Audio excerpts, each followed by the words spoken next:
Brigpol IP, oknum polisi yang melakukan penembakan pada pelaku pemerasan di perempatan Macan Lindungan hingga tewas masih jalani pemeriksaan yang dilakukan Propam Polda Sumsel.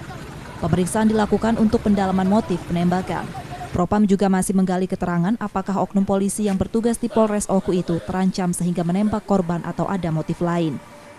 Terkait dengan tersebut, karena indikasinya bahwa ini adalah anggota kepolisian yang bertugas di Polres Oki, ya, kita lakukan pendalaman.